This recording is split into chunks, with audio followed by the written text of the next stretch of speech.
जे फायदा लेना तो अच्छी बीवी जिन्हें ऐ तौर पर अच्छी बीवी मिल गई ਉਹਦੇ ਨਾਲ ਦਾ ਮਕਸਦ ਨਾਲੇ कुरान फरमा रहे ना पाक लोगों के लिए पाक बीवियां मेरा अल्लाह फरमाउंदा भी मेरा हुक्म बाद तेरे खावंद दा हुक्म पहलो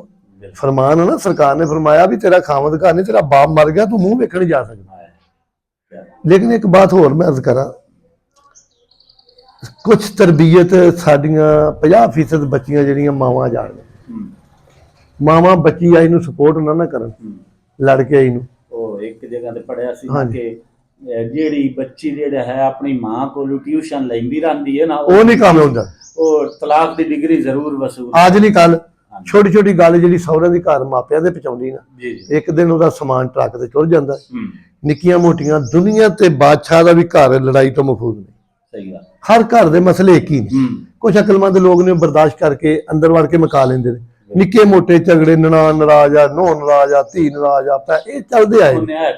ये चले जाते लेकिन बात दसा की है बच्ची कभी तुहानू पता लग जाता कि मेरी बच्ची रुस के आई उन्होंने सीधे मुंह ना बुलाओ उन्होंने गौर कर दो वो तुहाडी जद नूं गालन डई है ते धी ओही चंगी है जिहड़ी विआही होवे कोई मसला बन जाए प्यो कहे नहीं जाना तो आखे नहीं अबू मैं अपने खानदान जाना अच्छी होई है जिहड़ी भरावां छड्ड के जिहड़ी फैसला जो हो गया शादी किसी जी कर दी है जेड़ा अपने खामद नूं सरदार मान ले रब्बे काबा की कसम जन्नत की बिशारत भी होनी जिन्हें मापियां दा वार चुनिया कबूल कर लिया और दो दिन चल जाए मैं देंदा उन्होंने कबूल कर ले कि बस मेरे मापियां चुन लिया वा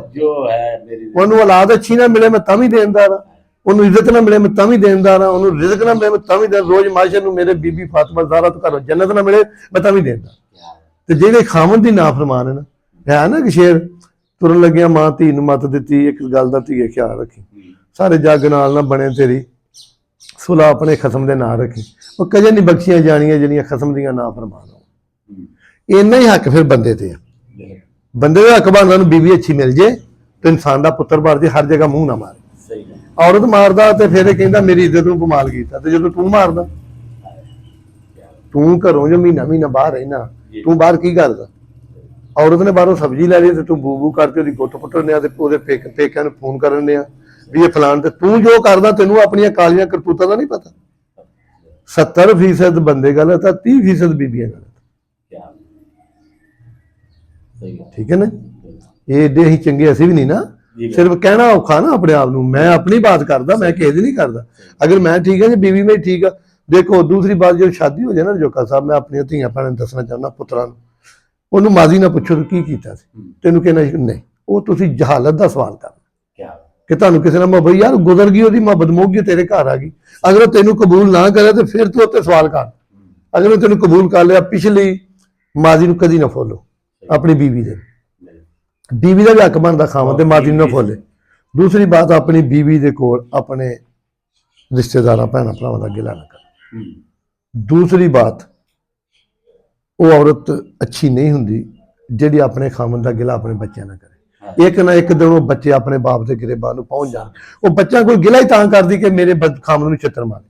बीवी होंदी जिहड़ी पुत घर आउण ते चेहरा बदल के हस पवे भी कोई गल नहीं